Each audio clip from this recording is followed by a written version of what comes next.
Perfecto, perdona Julio. Jonathan, por No, no te favor, preocupes. Jonathan, comparte con nosotros qué proveedor fue. ¿Se puede o no? No, ¿quién fue? Alguien habló No, fui que yo, había. profe, Alexi, Alexi, Alexi, Alexis. sorry. Alexis. Era con Acelera, tenía Acelera creo que era como la división de electrolizadores y creo que era, no veo la cuestión que está por era Cummins, algo así. No, Cummins. Cummins, Sí, sí. sí, sí, sí, sí. Sí, ellos están queriendo entrar en estos últimos 2 años. Han manifestado gran interés en ofrecerse como alternativa. ¿Y ellos qué estaban ofreciendo? ¿PEM? Sí, eran PEM desde 0,5 megawatts ¿Ya? hasta, ¿no? Creo que sí. No, no, no, ya estaban como en el orden de giga, era como de 250 gigas, 500 gigas y después 1 megawatt parece. Era como el más grande que tenían, algo así.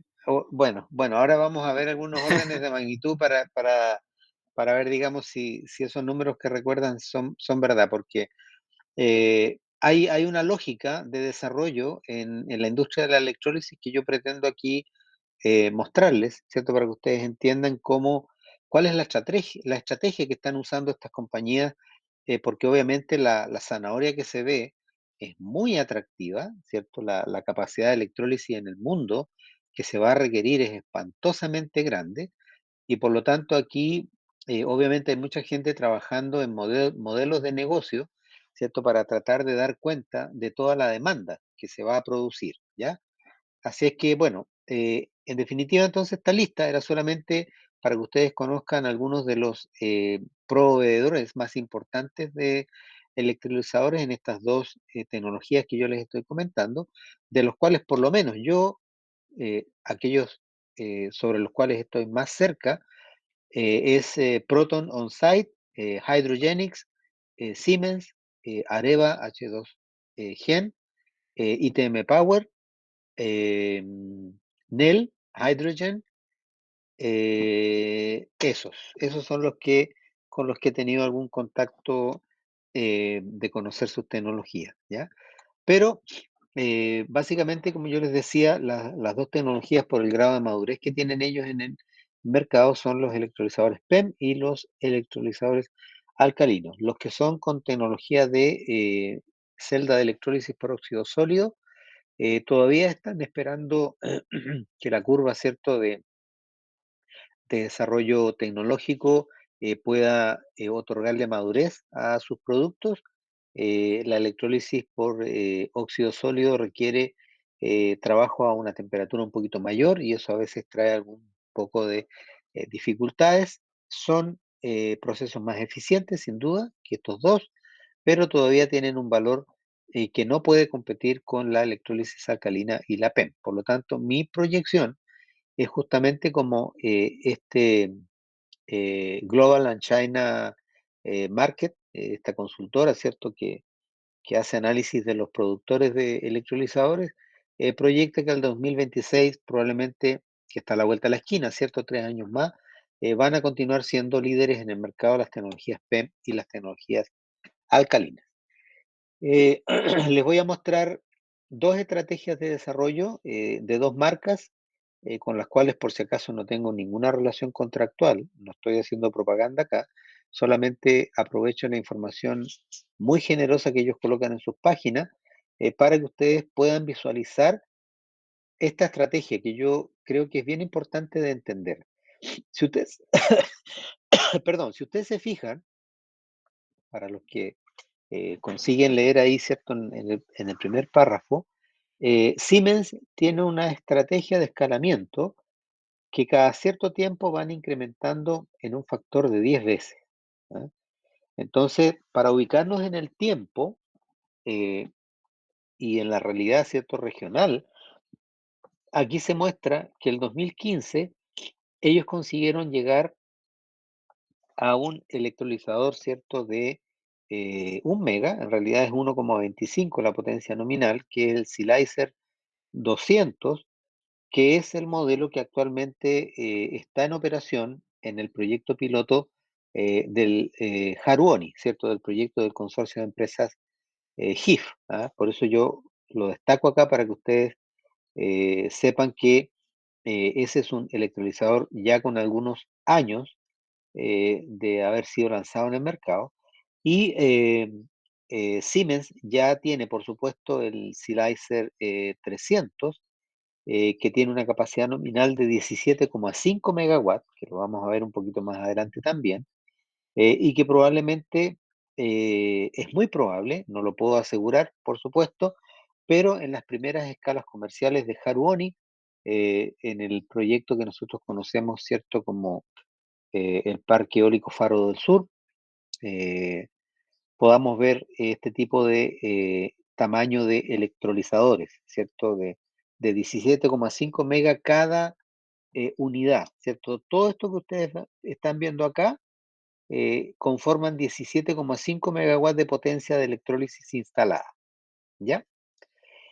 Eh, ¿Y qué es lo que pretenden ellos hacer, ¿cierto? En el 2023 hacia adelante, es comenzar a producir unidades que ojalá sean de 100 mega cada unidad, de tal manera de empezar a producir plantas multiplicadoras de esa capacidad, ¿cierto? Por ejemplo, comprar 10 unidades de 100 mega y ya tienen una capacidad de 1 gigawatt de electrólisis, ¿ah? Que son ya palabras mayores, son escalas muy grandes. Entonces, eso quería mostrarles yo. Es súper interesante la estrategia de negocios de la empresa alemana Siemens, ¿cierto? Y al querer ubicarlos a ustedes en el tiempo era porque el piloto que está en funcionamiento actualmente en Magallanes está con este electrolizador que no es ninguna otra cosa, ¿cierto?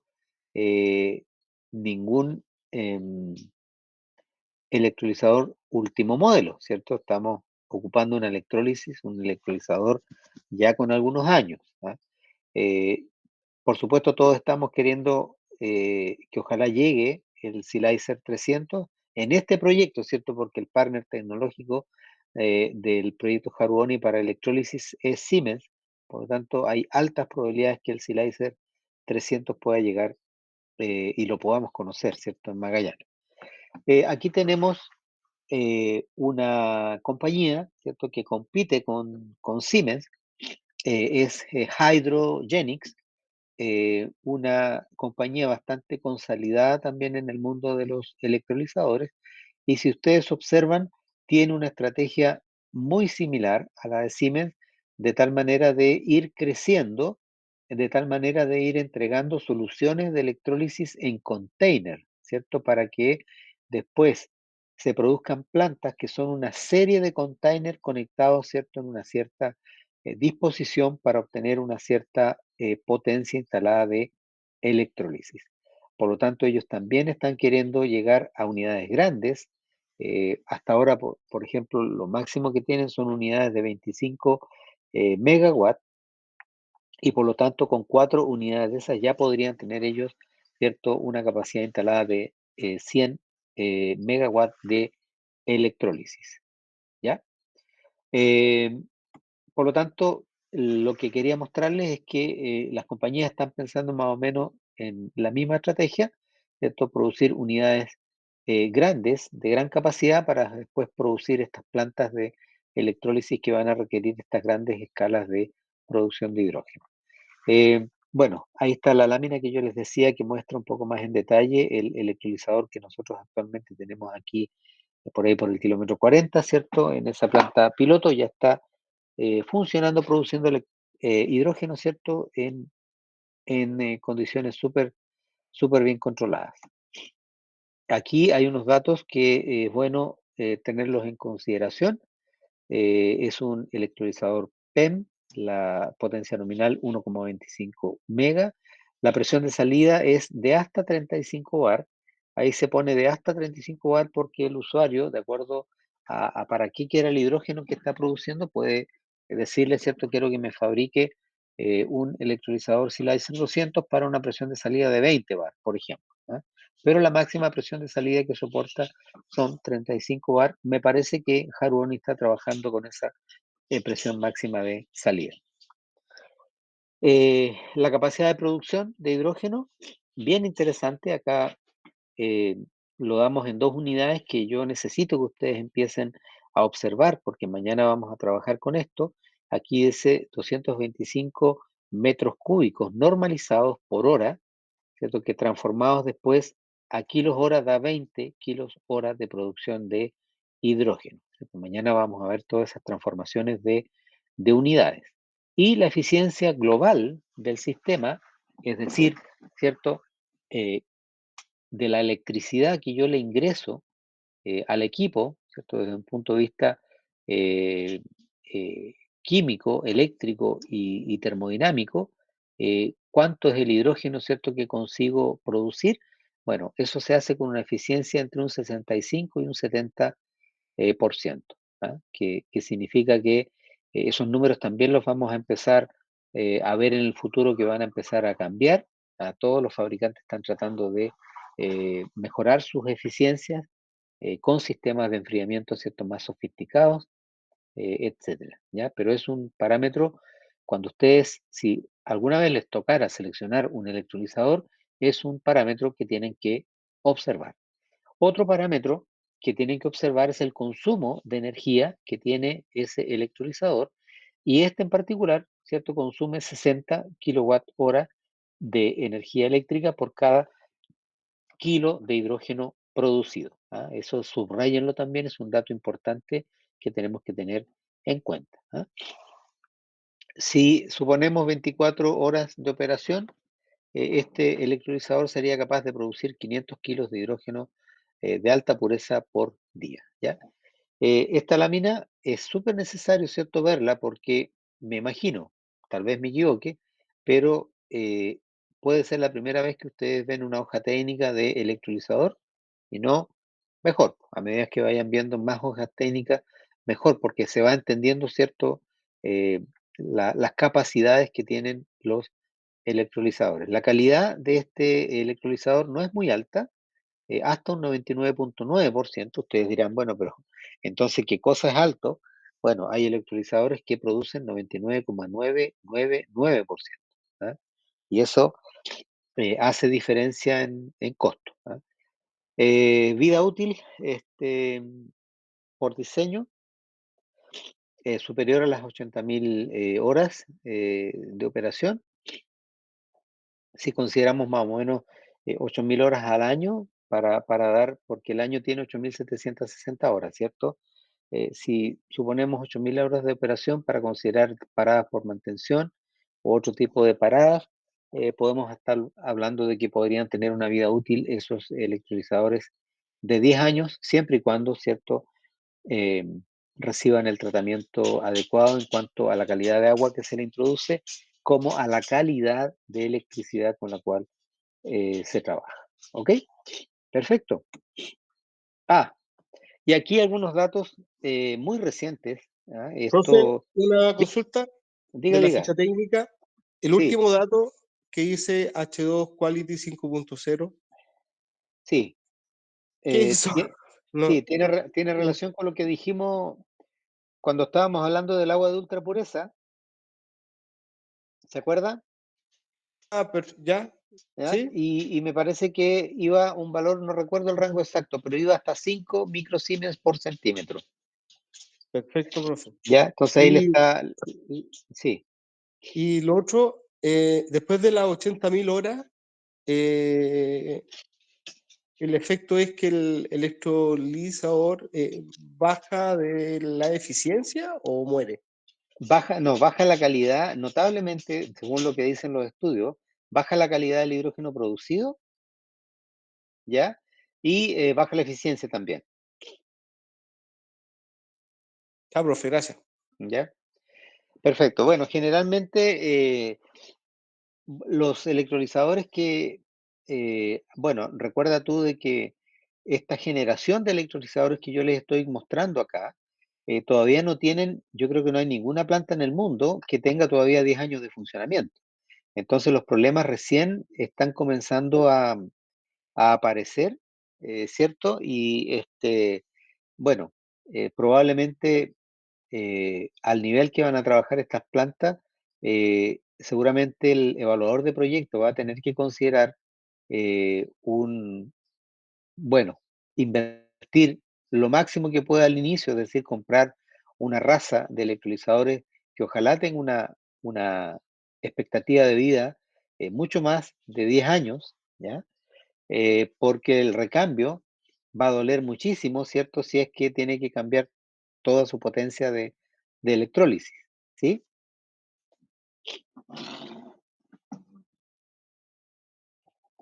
De hecho, no lo hemos conversado, ¿cierto? Pero en el costo final de la tonelada de hidrógeno, eh, la, uno de los factores que más impacta en el costo de producción es el costo de la electricidad y eso va acompañado del costo de la electrólisis, ¿ah? De los CAPEX de los electrolizadores, ¿ah? Por eso hay que tener mucho cuidado con eso y por eso yo me adelanto a, a pensar que probablemente la elección, o sea, los desarrolladores se van a tomar su tiempo para elegir la mejor propuesta de electrolizadores, ¿ah?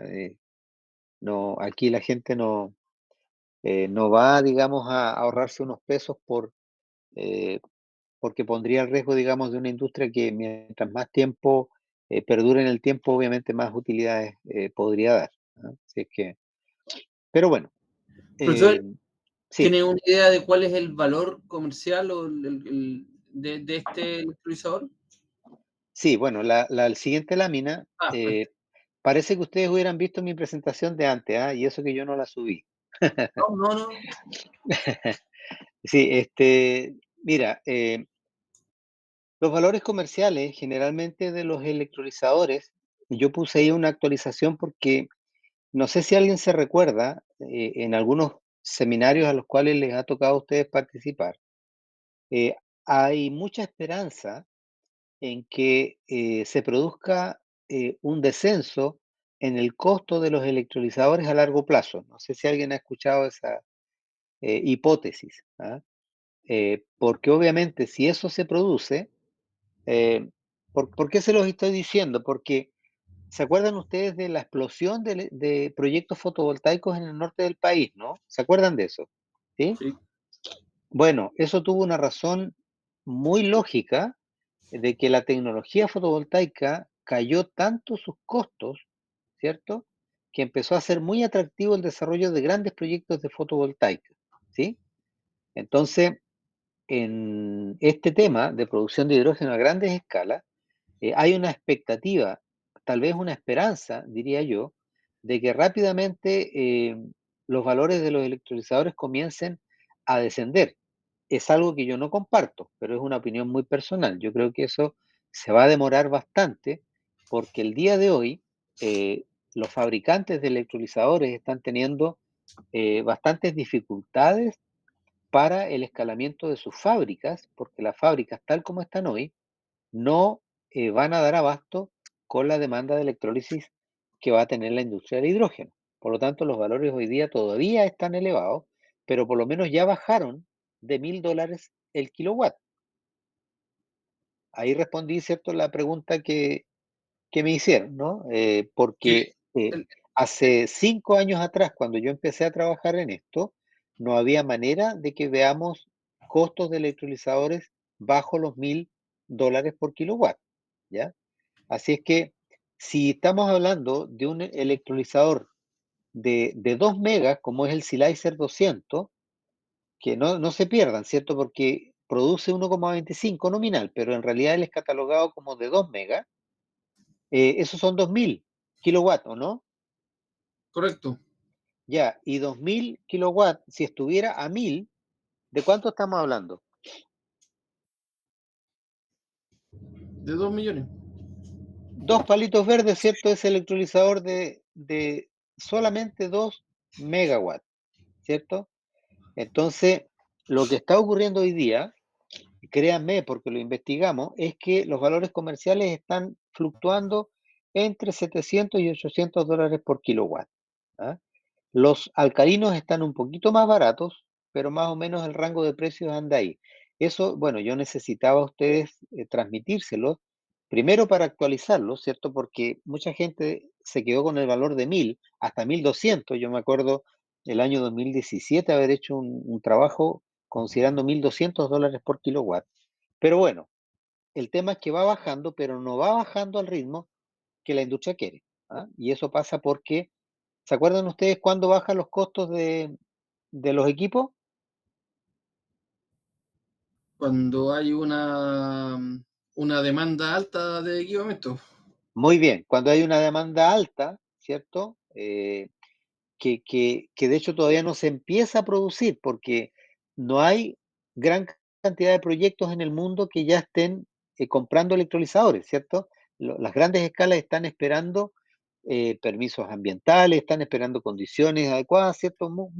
Muchas cosas. Entonces todavía eh, las fábricas no tienen la confirmación de que va a haber, ¿cierto?, una gran demanda de electrolizadores. Entonces, ¿qué es lo que les traje aquí? La noticia de dos compañías. Una que es la que acaba de comentarnos nuestro colega hace un momento, de la Cummins, ¿cierto? Que la Cummins decidió meterse, ¿cierto?, en este tema y promete que va a ampliar la capacidad actual de su planta en Bélgica a 1 gigawatt, ¿cierto? Va a tener capacidad, ¿cierto?, para vender al año 1 gigawatt de electrólisis, ¿ah? Financiado o apoyado por un programa europeo que se llama Hy2Tech, que lo hemos visto, que obviamente es un impulsor para que las compañías puedan desarrollar este negocio y, por supuesto, generar muchas cosas positivas dentro de los países de Europa, ¿no? Y lo otro es Siemens, que Siemens ya tiene comprometida la construcción de una planta en Berlín también para alcanzar una capacidad de fabricación de 1 gigawatt por año ya a fines de este año, ¿ah? Con planes de ampliación para 2025 a 3 gigawatts por año. Es decir, ¿qué es lo que estamos observando que está ocurriendo en el mundo? A pesar de ciertas incertidumbres que hay en estas plantas productoras por el hecho de que sus costos de operación en términos energéticos no están muy claros por la crisis energética que hay en Europa, eh, pero sí saben que ellos van a tener que arriesgarse para aumentar su capacidad de producción, porque si no, el que no aumenta capacidad de producción se va a quedar fuera del negocio. ¿Ah? Eso básicamente es la lectura que nosotros estamos haciendo de la información comercial que nos llega en estos momentos, ¿cierto? 2023. ¿Y por qué les estoy hablando de esto? Porque como les dije anteriormente, cuando yo estoy pensando en el costo de la tonelada de hidrógeno producida, tengo que recordar que entre un 60 y un 70% ese costo es impactado por el costo de la electricidad renovable, ¿cierto? Y por lo tanto en Magallanes sabemos que esa es una ventaja porque podemos tener costos de electricidad muy bajos, ¿cierto? Porque tenemos un factor de planta muy atractivo, ¿ya? Entonces ahí estaríamos cumpliendo muy bien con ese 60 y 70%. Y el resto del porcentaje se lo lleva la tecnología de electrólisis, entre un 24 y un 26%. Por eso que les comento que es tan importante ir monitoreando qué es lo que está pasando con el costo de producción de los, perdón, con el costo de venta de los electrolizadores. Bien, entonces ahí hablamos un poquito de lo que es la tecnología, ¿cierto?, comercial disponible de electrolizadores, sus tamaños, sus estrategias de producción, sus costos, y ahora vamos a volver a esta economía del hidrógeno, que es ver cuáles son las alternativas que tengo de usar el hidrógeno como materia prima para producir otras cosas, ¿ya? Esta lámina a mí me encanta, siempre la uso en mis presentaciones, es autoría de la Asociación Chilena de Hidrógeno, y es súper clarita, ¿cierto? Porque acá me dice de que el hidrógeno yo puedo utilizarlo para hacer power to gas, ya vamos a explicar qué es eso, power to fuel, power to chemicals y power to liquids, ¿ah? Y vamos a ver que algunas de esas alternativas efectivamente están siendo utilizadas aquí en nuestra región. Por ejemplo, en lo que es Power to Chemicals, nosotros estamos o vamos a ver aquí, ¿cierto?, en Magallanes, producción de amoníaco verde, y ese amoníaco se basa principalmente en un proceso químico, en realidad una planta química, ¿cierto?, que está desarrollada con una madurez comercial muy alta, que es las plantas que se basan en el proceso de reacción de Haber-Bosch, ¿cierto? Así vamos a ver nosotros producción de amoníaco en las plantas que se van a instalar acá. También tenemos aquí muy importante el Power to Liquid, ¿cierto? Que vamos a ver un proceso de Fischer-Tropsch, conocido también en el mundo químico, en el cual yo necesito dos ingredientes, ¿cierto? Necesito hidrógeno, que viene de acá. No sé si ven la flecha de mi mouse. Ojalá que la vean. Esto viene el hidrógeno acá y es mezclado con CO2, ¿cierto? CO2 que puede venir capturado directamente de la atmósfera a través de captura directa de aire o puede venir también de algún proceso que produzca CO2 biogénico, es decir, que tenga origen renovable. Con hidrógeno y CO2 consigo producir metanol sintético y otros combustibles sintéticos que obviamente vamos a estar revisando en láminas más adelante. No Profesor, puedo, sí, diga, dentro del Power to X, ¿no se evalúa el tema de los hidruros para celdas de combustible? los Con metálicas, hidruros. digamos. No, no, no, no, porque esto es transformación de electricidad de origen renovable en otros productos, ¿ya? Y son productos generalmente aquí o gaseosos o líquidos, Ya. ¿ya? Eh, ahora, si tú quieres meter de alguna manera aquí el tema de los hidruros metálicos son sistemas de almacenamiento de hidrógeno. Podrían quizás haber ido acá, porque aquí solamente se está contemplando el almacenamiento del hidrógeno en cavernas, ¿cierto? En modalidad subterránea a grandes profundidades, pero podría también aquí haber un almacenamiento en hidruro metálico que, si me permite comentarte, desde mi opinión, hay que mirarlo muy de cerca porque creo que es el futuro del almacenamiento del hidrógeno. ¿Ah? Cuando estábamos hablando de que ojalá nos pudiéramos evitar el llevar el hidrógeno a grandes presiones, bueno, una solución tremendamente estudiada al día de hoy son los hidruros metálicos. ¿Ya? Eso lo dejo como mensaje para tenerlo en cuenta. Una reacción que les tengo que compartir también es la reacción de Sabatier, una reacción muy interesante que también necesita CO2, hidrógeno, pero que su objetivo es producir metano, ¿ya? Y eso es espectacular porque estaríamos, como les comenté anteriormente, produciendo CH4 y ahí probablemente podríamos estarle cambiando el futuro a la región de Magallanes. Lo que no se sabe todavía es a qué costo estaría siendo producido ese CH4 que eh, si lo comparamos con el gas natural sin subsidio, ¿m? Según algunos dicen, podría tener alguna esperanza de desarrollo este gas natural sintético, ¿ah? Que se podría producir a través de una reacción de Sabatier. ¿Ya? Entonces hay varias opciones, eso es lo que yo les quería mostrar, ¿cierto? Hay varias opciones de transformar esa energía eléctrica en algo químico o en algún combustible. También, por supuesto, hay posibilidades de volver a producir electricidad con hidrógeno. A mí en lo personal me cuesta aceptar que una cadena de transformación sea tan larga, es decir, usar electricidad renovable para producir hidrógeno y después volver a producir electricidad tal vez debido a mi deformación termodinámica, eh, me cuesta aceptar eso, pero sé que probablemente vamos a ver en el futuro también turbinas de gas funcionando no con gas natural, ¿cierto? Sino que funcionando con hidrógeno.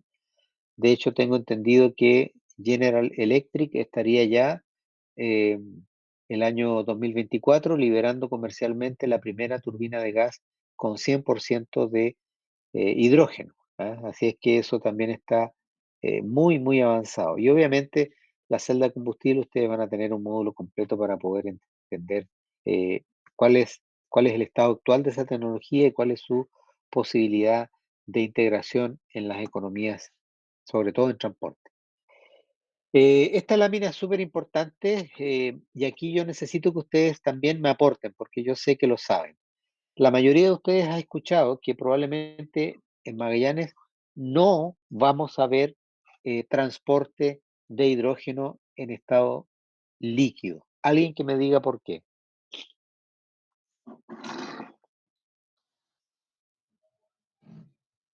¿Podrá, podrá ser por la construcción o el material necesario para construir los contenedores y el volumen que se necesita para que sea rentable el negocio? Sí, es un factor, pero para poder pensar en transporte de hidrógeno líquido, primero tengo que transformar el hidrógeno gaseoso, no se olviden que estoy yo sacando desde las plantas hidrógeno en estado gaseoso, ¿cierto? Sí, profesor. Después tendría que comprimirlo.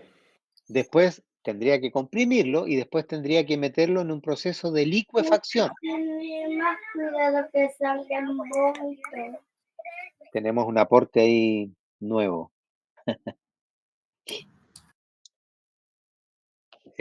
¿Me siguieron?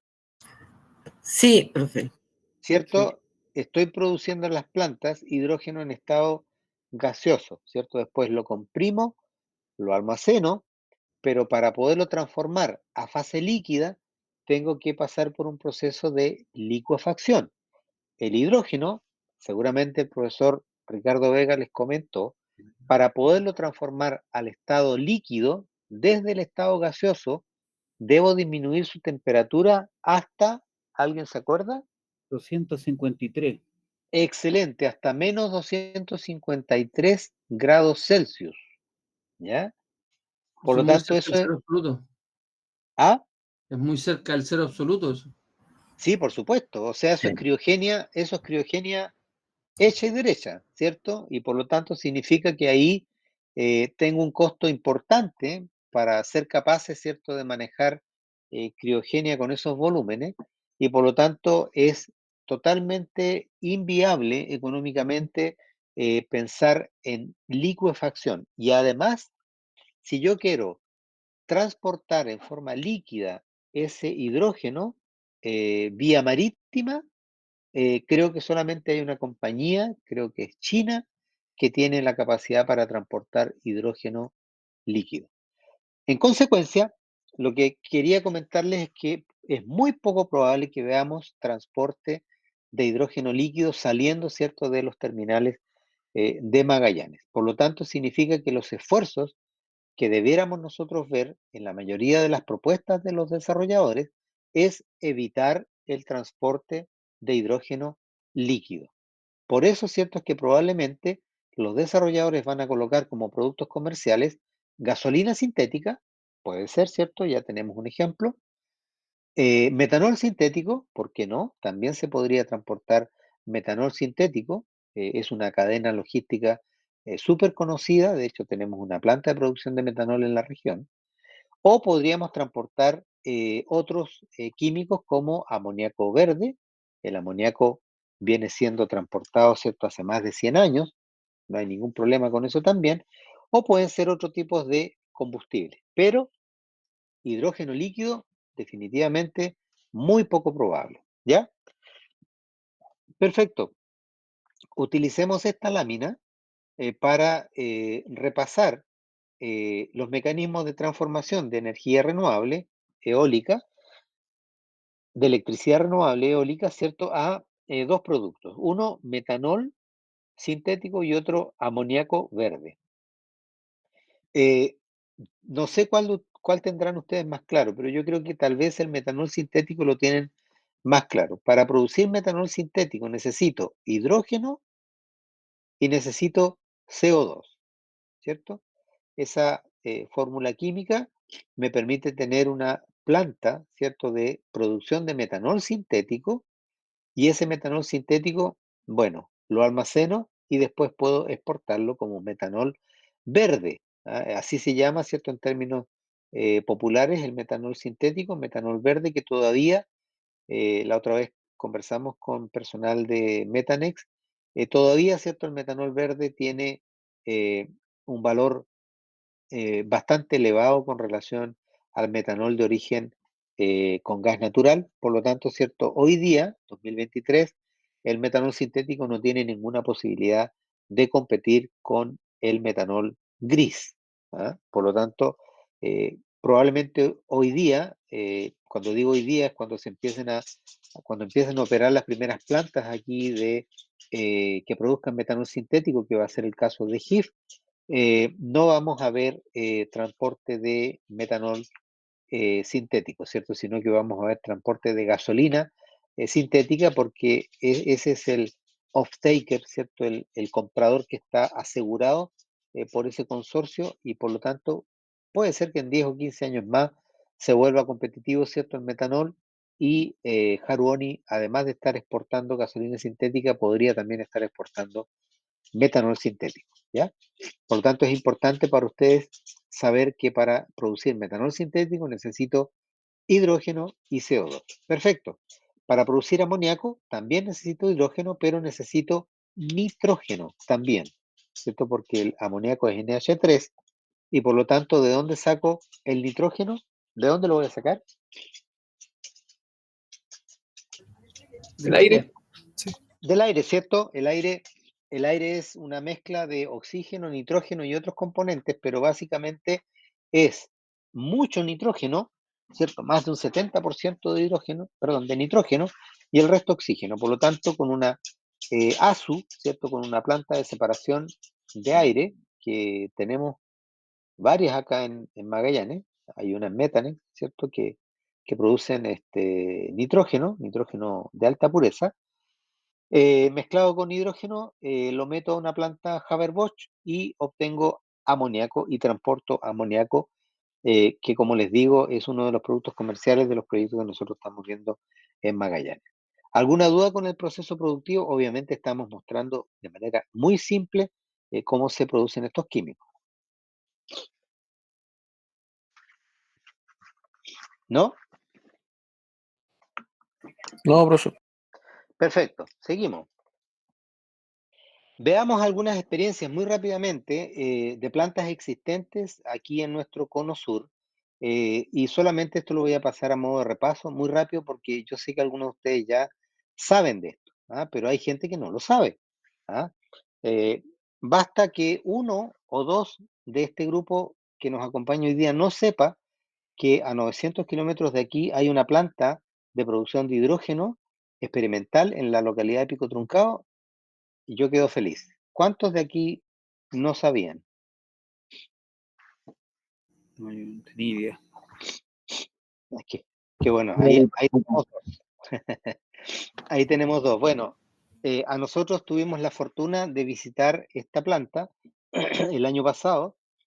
Fuimos con una delegación de estudiantes y académicos, eh, justamente en un momento muy interesante porque se autorizó por parte del gobierno argentino reinyectar financiamiento para que esta planta vuelva a operar de manera ahora semi-industrial, ¿cierto? Porque estaba en una escala muy experimental y ahora no recuerdo la cantidad de millones de dólares que se inyectaron, pero se está nuevamente poniendo en operación la planta, pero ahora con un objetivo semi-industrial.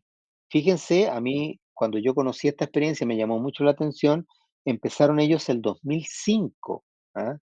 Como siempre, ¿cierto? Nuestros vecinos, a pesar que nosotros les encontramos a veces bastantes deficiencias eh, y algunos problemas de confiabilidad, pero cuando ellos quieren hacer algo, efectivamente lo hacen y ellos efectivamente son pioneros en producción de hidrógeno en Latinoamérica, sin ningún lugar a dudas, ¿ya? Y obviamente la planta, una planta experimental con 4 aerogeneradores de origen alemán, ¿cierto? Marca Enercon, pequeñitos de 600 kilowatts cada uno, formando una potencia eólica instalada de 2,4 megas y con una capacidad de electrólisis de 500 kilowatts, medio mega, ¿cierto? Una capacidad también pequeña de electrólisis, pero interesante por la capacidad, ¿cierto?, de producción de hidrógeno y además, quizás lo más interesante de ellos es para qué usaron ese hidrógeno, ¿cierto? Porque ellos siempre fue una planta con capitales municipales, es decir, esta es una planta estatal, ¿ah? Pertenece al Estado argentino y por lo tanto los administradores siempre quisieron que esta planta, además de una planta demostrativa, fuera una planta que produjera beneficios a la comunidad en la cual eh, estaba, ¿cierto?, cerca de su entorno. Y por lo tanto, el oxígeno producido en esta planta se entregaba de manera gratuita, ¿cierto? Se almacenaba en botellas y se entregaba al hospital de la zona.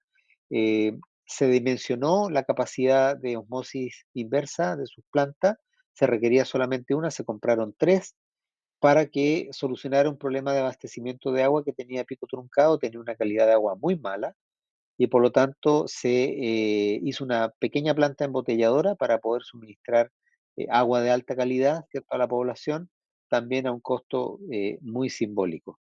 Y el calor generado en la electrólisis se conducía a través de tuberías para calentar agua y para producir en un invernadero la tecnología que se llama de camas calientes, en la cual se producían hortalizas también para vender a la comunidad. Entonces es un modelo, por lo menos para nosotros, ¿cierto?, acostumbrados a los modelos industriales, un modelo comunitario muy interesante que se desarrolla en la planta experimental de Pico Truncado en Argentina.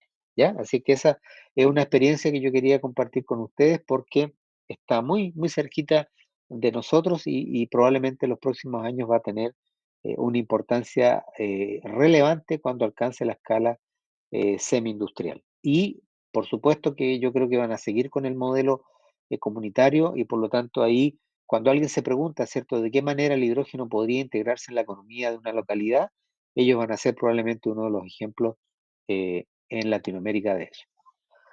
El otro ejemplo también está en Argentina, es el proyecto que mucha gente conoce como Jai Chico, ubicado cerca de Comodoro Rivadavia en Argentina. Empezó un poquito más tarde, el año 2009. La única diferencia, nosotros tenemos información hasta el 2021, por eso que yo coloqué ahí 2021, pero esta planta sigue en operación. Lo importante de esta planta es que no es estatal, ¿ah? Esta planta es privada, ¿cierto? Y aquí la lógica es completamente distinta. Aquí el objetivo es producir hidrógeno y ojalá experimentar de qué manera puedo sacarle el mayor valor comercial a ese hidrógeno. Yo destaco acá el factor de planta que tienen en Comodoro, es decir, a casi 1000 kilómetros de aquí, y tienen un factor de planta promedio casi de un 55% el año 2017. O sea, tienen ellos una calidad de viento muy, muy similar a la nuestra. Por lo tanto, cualquiera se podría preguntar, oye, ¿por qué los intereses financieros no se fueron a Argentina? Yo creo que, bueno, mañana domingo ustedes saben que, perdón, el domingo, hoy día es viernes, el domingo pasa algo importante en Argentina y la situación económica actual de Argentina tal vez responde un poco, ¿cierto?, lo que les estoy diciendo. ¿Ah? ¿Por qué Argentina, a pesar de tener iguales condiciones nuestras, tener un desarrollo eólico mucho más grande que el que tenemos nosotros, eh, tener experiencia ya en producción de hidrógeno, por qué los intereses extranjeros no se estacionaron en su país?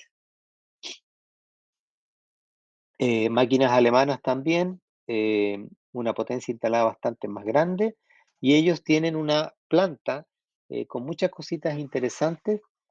Tienen un equipo de generación de electricidad que es suministrado con mezclas de gas natural e hidrógeno en unos motores que trabajan con mezclas, ¿cierto?, de gas natural e hidrógeno. Muy interesante eso que están experimentando ellos allá. Tienen algunas experiencias con el oxígeno que se produce, tienen una planta purificadora justamente para comercializar el oxígeno y su capacidad de electrólisis aquí estamos mostrando, tienen 2 electrolizadores con una producción de más de 2 millones de metros cúbicos de hidrógeno, o sea, ellos ya están en una escala semi-industrial. Ahí se muestra el motogenerador que yo les digo que trabaja con mezclas, es un motor de combustión interna que ha aguantado hasta un 42% de inyección de hidrógeno. eh, Eso lo tienen reportado ellos, por lo tanto es bien interesante el trabajo de este proyecto, que además ha experimentado con el transporte de hidrógeno en una línea de material polimérico que ha resultado ser súper, súper atractiva para el transporte de hidrógeno en grandes distancias. ¿Ah? Para darle un sentido al transporte, ellos también experimentaron con el almacenamiento en un pozo en desuso. em, Así es que, bueno, notable, ¿cierto?, la experiencia de este proyecto en Argentina. ¿Ya? Perfecto. Entonces, después de darles esa noticia, ¿cierto?, de que nuestros hermanos argentinos llevan algún tiempo ya trabajando, ¿cierto?, con la producción de hidrógeno renovable. Contarles a ustedes, probablemente muchos de ustedes ya lo saben, por qué Magallanes, ¿cierto? ¿Por qué llega a Magallanes este interés de producir hidrógeno renovable en grandes escalas? Indudablemente la imagen que les estoy mostrando, que ustedes la han visto muchas veces, ¿cierto? Es porque tenemos un recurso eólico de clase mundial, eso no tiene ninguna duda. Lo que nosotros veíamos en las noticias, ¿cierto? Y lo que veíamos en los talleres en los cuales íbamos a hablar de temas energéticos, era que no había ninguna duda en el potencial eólico que tiene Magallanes, pero la pregunta que todos se hacían es, bueno, ¿qué hacemos con ese potencial? Porque primero se instaló un parquecito, ¿cierto? Que actualmente es propiedad de Pequet Energy, que tiene aproximadamente 2,5 megas de capacidad instalada. Después se entusiasmó ENAP, hizo sociedad con esta misma empresa Pequet y colocaron el parque que se llama Vientos Patagónicos, que tiene aproximadamente una capacidad de 10 megas. Por lo tanto, en total sumamos 12,5 megas de eólica instalada hoy en día en Punta Arenas, y eso lamentablemente ya copó o completó la capacidad máxima de inyección, capacidad técnica de inyección de electricidad renovable que tiene la red eléctrica de Edelman, ¿cierto? Entonces ahí se nos produjo un punto de inflexión en nuestro deseo de poder seguir creciendo en energía eólica, porque para que la eólica pudiera tener alguna oportunidad para seguir creciendo, la región necesitaba un gran cliente que demandara cantidades muy grandes de energía eléctrica a muy bajo precio.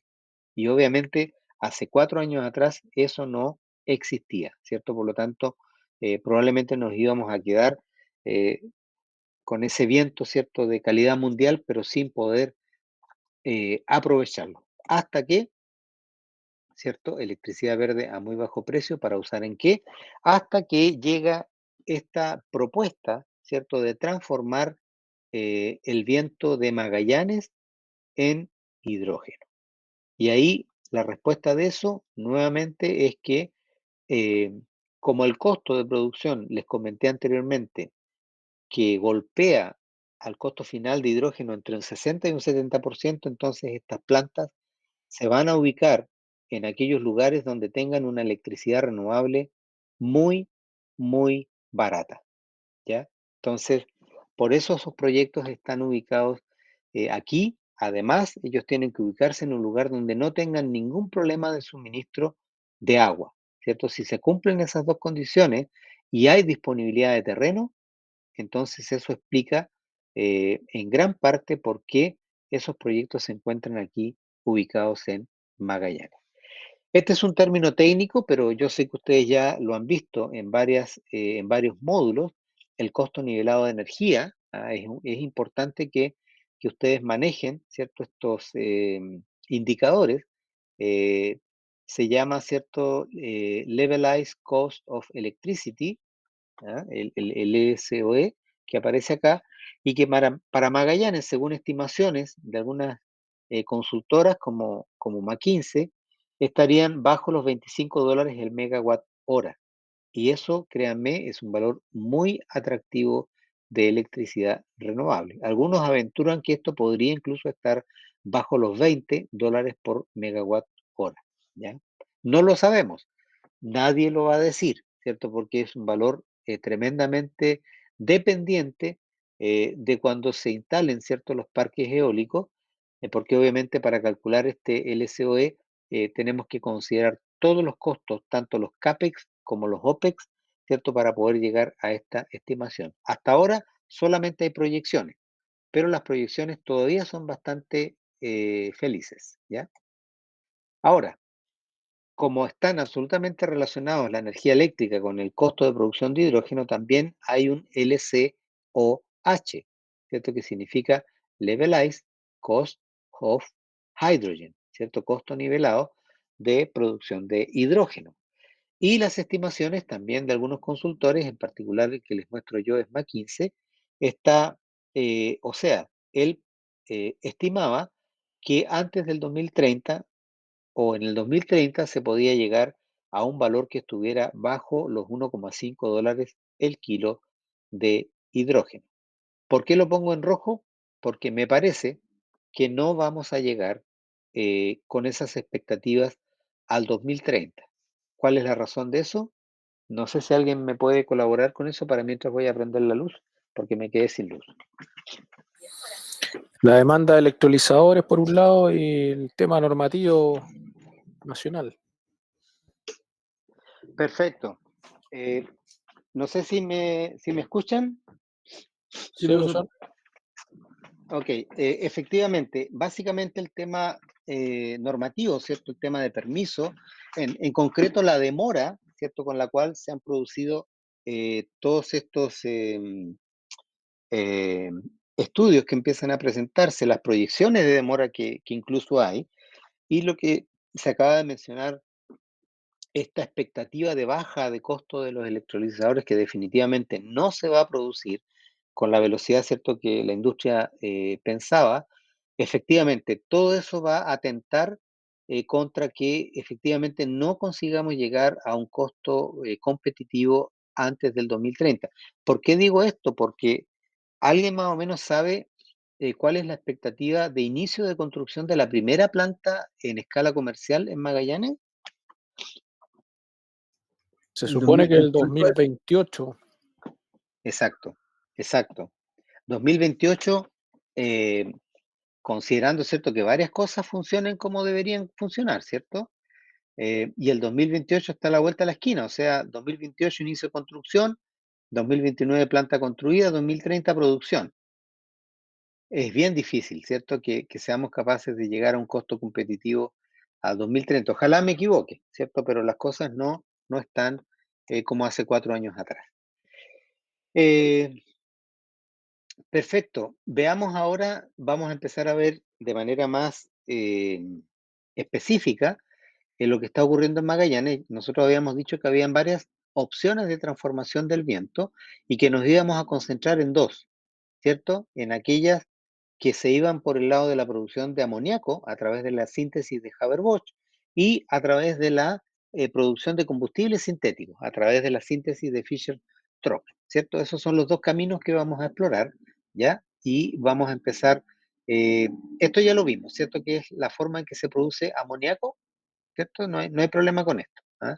Esta lámina solamente está para reforzar ese proceso, ¿ya? Pero esto sí me interesa compartirlo con ustedes. Eh, todos saben, ¿cierto? Y hay muchos que aquí saben lo que significa OMI, ¿cierto? La Organización Marítima Internacional. Exactamente, ¿cierto? Y es una organización muy poderosa. Yo aquí realmente le digo que el grado de inocencia que yo tenía con esta institución era muy grande. No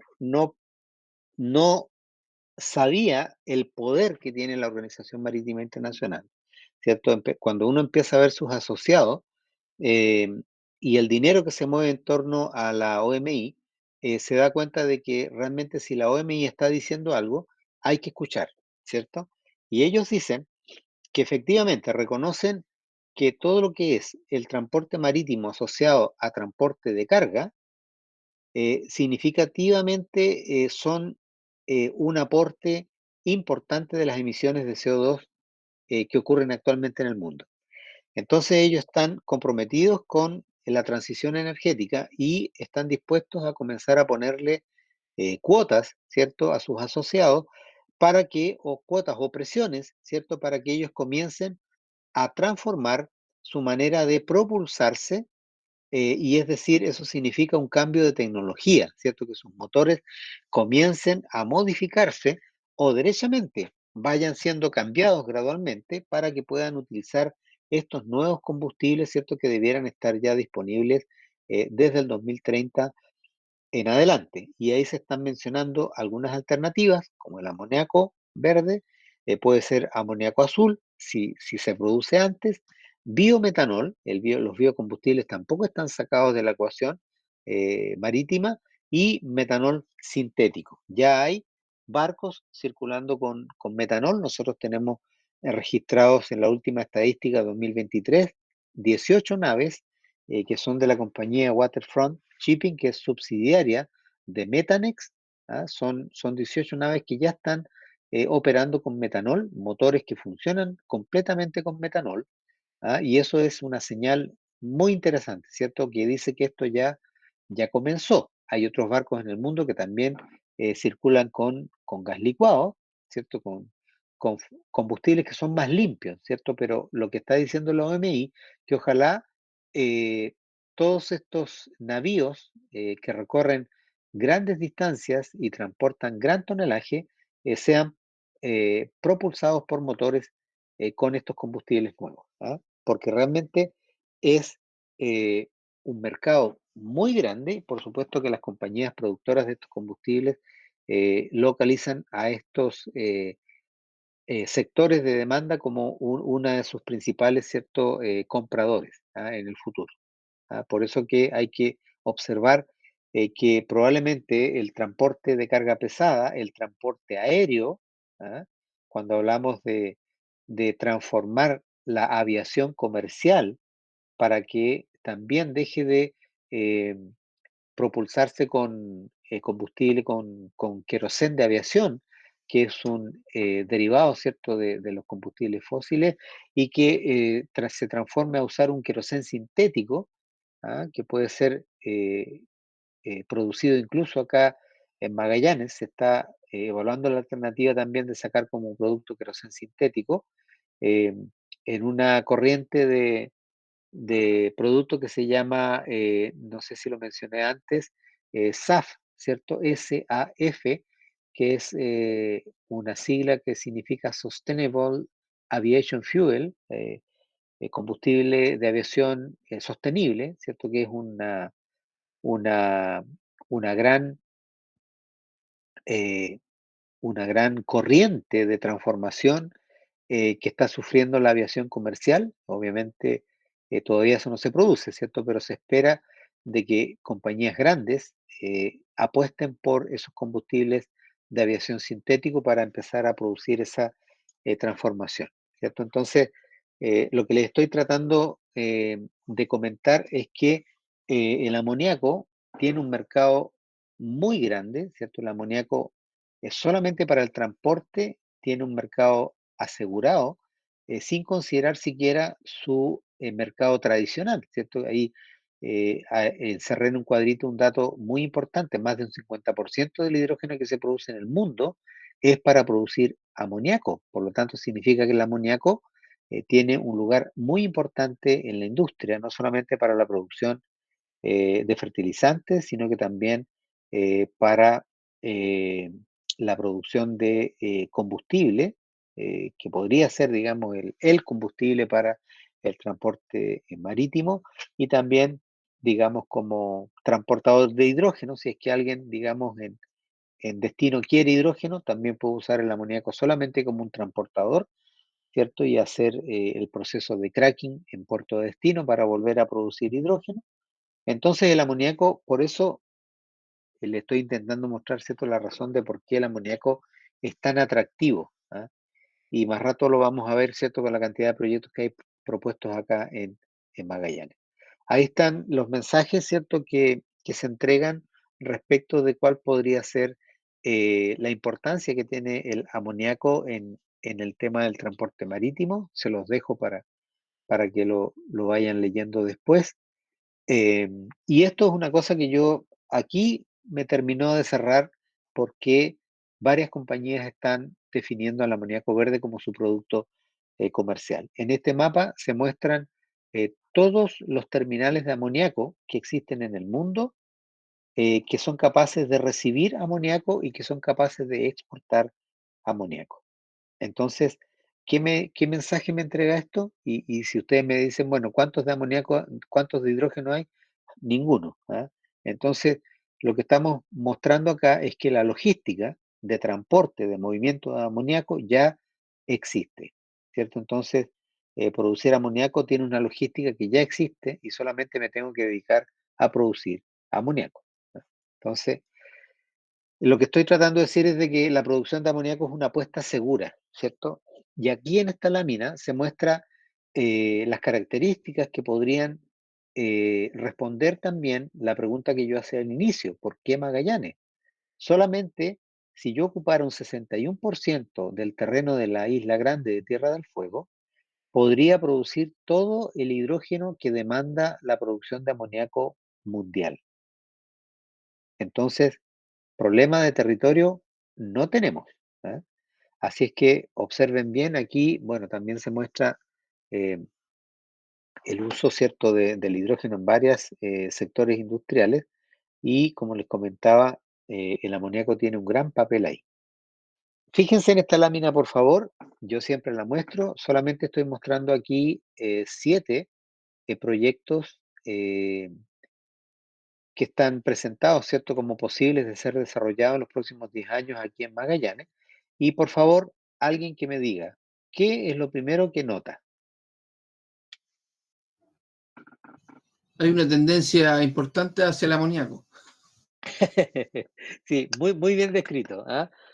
Claro, hay una inclinación muy fuerte, ¿cierto?, hacia que el producto comercial mayoritariamente sea amoníaco. Y hay una sola compañía, un solo consorcio que hace la apuesta por combustible sintético. ¿ah? Entonces, interesante, ¿cierto? Eso significa de que eh, probablemente ahí no es una sola la respuesta. Hay varios factores que justifican por qué la mayoría de los productores está apostando por amoníaco verde, pero también tienen que haber razones por las cuales, ¿cierto? Este consorcio de empresas llamado GIF apuesta a los combustibles sintéticos. Y aquí hay un detalle importante que a mí también me gusta que ustedes lo reflexionen. Fíjense, por favor, que ahí en cada uno de esos proyectos yo puse en color rojo los tamaños de las primeras fases comerciales que declararon cada uno de estos desarrolladores, ¿ya? Y después lo sumé, ¿ya? ¿Y cuál es el razonamiento? El razonamiento es el siguiente. Si solamente de estos 7 proyectos se desarrollara la primera fase comercial, tendríamos en Magallanes una potencia eólica instalada de 12 gigawatts eólicos, siendo que hoy día toda la potencia eólica instalada en Chile no alcanza a llegar a 6 gigawatts, es decir, estaríamos teniendo el doble de la capacidad eólica del país. Obviamente, ustedes saben que eso no va a ocurrir, ¿cierto? No, yo creo que la región no soporta esa carga de proyectos, 7 proyectos, ¿cierto?, al mismo tiempo, pero estoy exagerando para que ustedes vean que si esto resulta, bueno, Magallanes se va a transformar, ¿cierto?, en un polo de desarrollo eólico. Eh, ya vamos, ¿cierto?, terminando la presentación. Aquí mostramos detalles de el proceso de transformación de electricidad eólica en combustibles y combustibles, ¿cierto? Petróleo sintético, querosén sintético, metanol sintético, gasolina sintética, gas licuado sintético. Todas estas posibilidades, ¿cierto?, tiene esta compañía por estar usando estos procesos, ¿cierto?, que yo les comenté anteriormente. ¿ah? Electrólisis, producción de hidrógeno, CO2, metanol sintético, después metanol to gasoline para transformar ese metanol en gasolina sintética y otros productos. Aquí están los 3 emprendimientos que yo pensé hasta hace poco que tenía GIF, eh, Magallanes, Australia, Texas y ahora tengo que agregar uno más, que probablemente algunos de ustedes ya conoce, pero GIF también llegó a Uruguay y tiene un proyecto espejo de lo que es Haruoni aquí en Magallanes. Tal vez no lo sabía. Ok, detalles aquí del proyecto, voy a pasar súper rápido por acá porque la mayoría ya lo conoce. Aquí hay detalles también del proceso productivo, algunos números del proyecto piloto. Esto es un sueño, es una de las fragilidades técnicas que yo siempre les había comentado a la mayoría de ustedes, captura de CO2 desde mi punto de vista, es una tecnología que todavía no tiene madurez comercial y por lo tanto este proyecto en particular, Haruoni, está pensando ya en alternativas de usar CO2 proveniente de otros procesos, ¿cierto? Ya no directamente del aire, sino que asociarse con alguien que esté emitiendo grandes cantidades de CO2, que sea capaz de almacenarlo y que a través de un transporte pueda llegar a la región en las cantidades que van a requerir, ¿cierto?, las grandes escalas. Todavía hay algunos años para ver si realmente se desarrollan las escalas de captura directa de aire, pero hoy día todavía parece que eso sigue con problemas. Aquí hay un render de la planta, también ustedes tal vez ya lo han visto varias veces. No necesitan el render ahora, ¿cierto? Porque la planta ya está construida. Esto lo mostrábamos nosotros cuando la planta todavía estaba en construcción. Aquí hay algunos videos, pero no se los voy a mostrar para no perder tiempo. Ahí, bueno, obviamente todo esto fue un aprendizaje para toda la gente acá en Magallanes, lo que significa, ¿cierto? Eh, el montaje de aerogeneradores, cuando es uno no es problema, pero cuando son 64, 65, probablemente va a producir un poquito más de problemas. ¿Ah? Sin duda que fue bien interesante observar esas operaciones. Se guardó registro de todo eso, interesante, porque no son operaciones que uno ve todos los días. Así es que, bueno, hace poco me tocó estar en Uruguay, algunos de ustedes saben eso, y estuvimos compartiendo esta experiencia con un país que recién está comenzando, ¿cierto?, a querer meterse en este negocio y obviamente le interesa mucho, ¿cierto?, la experiencia que nosotros estamos ganando aquí con ese, con ese proyecto. Últimas noticias, esto fue a inicios de año, se produce el primer transporte de los litros de combustible sintético a Inglaterra, se mandó a Inglaterra para análisis, para ver si realmente esa gasolina está con estándares cercanos a los que eh, los vehículos de Porsche van a necesitar. Eso fue un primer hito, ¿cierto?, que el proyecto Harmony cumplió. El segundo ocurrió hace muy poco, esto fue, aquí está la noticia en el diario, octubre 2023, hace un poquito más de un mes atrás.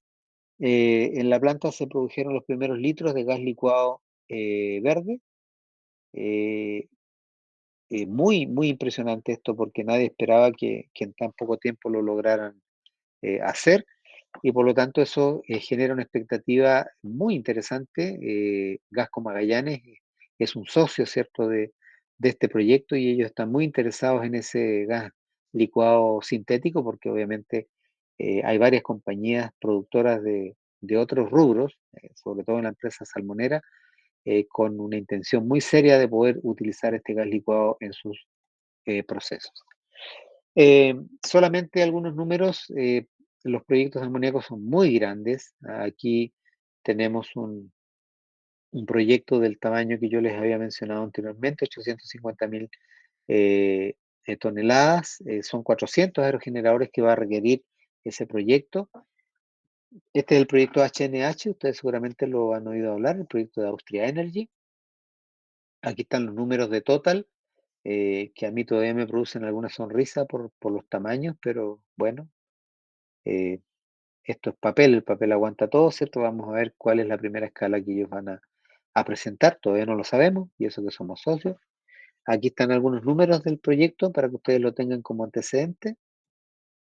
El render famoso que anda circulando por ahí, que es una maravilla, ¿cierto? Ellos dicen que van a construir un terminal tremendo, un terminal industrial para recibir todo lo que van a necesitar para construir la planta, para exportar después, etcétera. Se ve muy atractivo, por supuesto, pero todo eso es papel.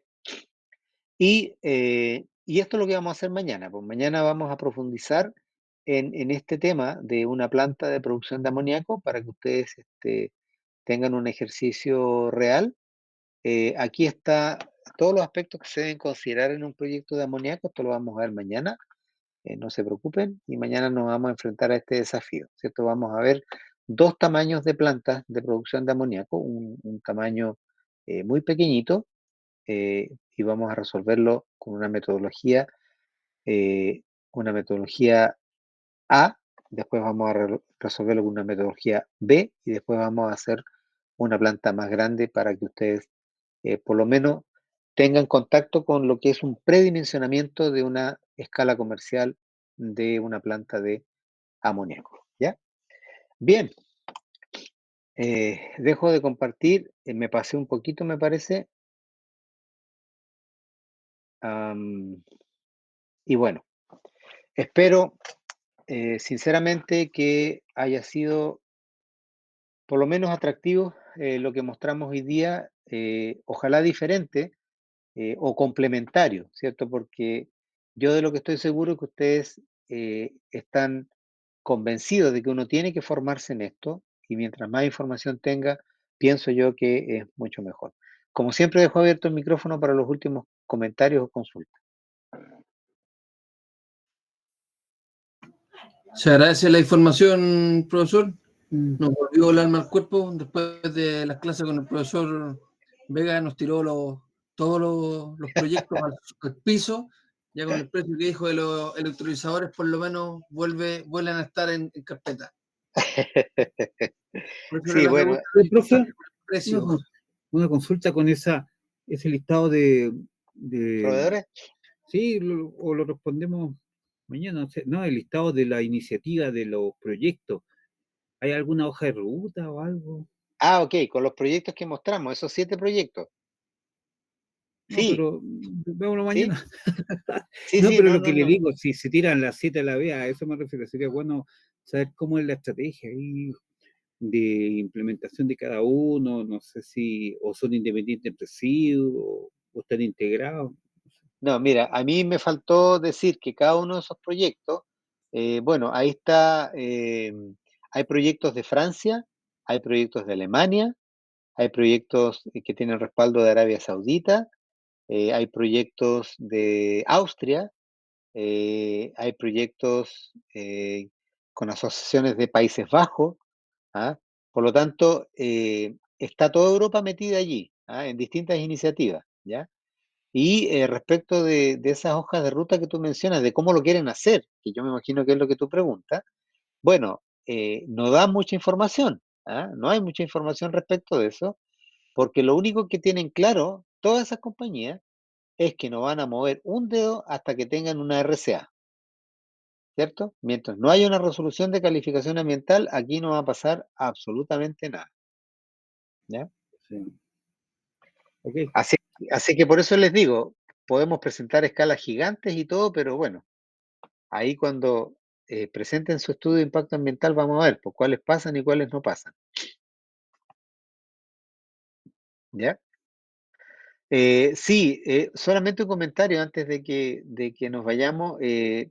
Sí, el profesor Vega tiene una visión eh, bien interesante, yo diría bastante realista, ¿no? Él dice que mientras las grandes escalas no se produzcan, aquí no va a pasar nada, ¿ah? Porque no, el hidrógeno y cualquier derivado de él no va a ser competitivo mientras no tengamos escalas muy grandes, ¿ah?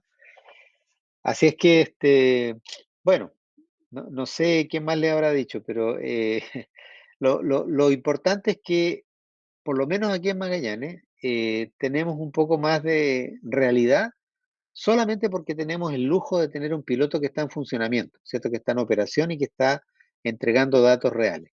Pero desgraciadamente, y lo que me preguntaban en Uruguay, no tenemos ninguna escala comercial todavía, ¿cierto? Porque no podemos sacar ninguna conclusión con un piloto que tiene 1,2 megas de electrólisis. No podemos sacar absolutamente ninguna conclusión, ¿ya? Así que los insto a tener paciencia y esperar la primera fase comercial de Haruboni. Esa sí que va a entregar información. Ay, que vamos a conocerlo en diciembre. Ah, excelente. Tenemos una Van a ir de visita, el 7 ex- parece que, no me acuerdo, pero parece que el 7.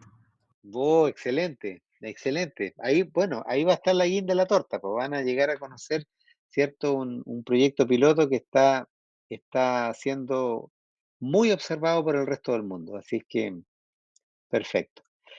Chiquillos, chiquillas, me comprometo a subirles hoy día en la nochecita todo este material que les mostré, ¿ya? Y mañana hacemos el ejercicio y con eso cerramos nuestro módulo. ¿Les parece? Ya, profe, gracias. Gracias, profesor. Gracias, profesor. Gracias. Gracias, profe. Chao, profe. Chao. Profesor, muchas gracias. Chao, profe. Chao, compañeros. Chao, chao. Hasta mañana. Chao.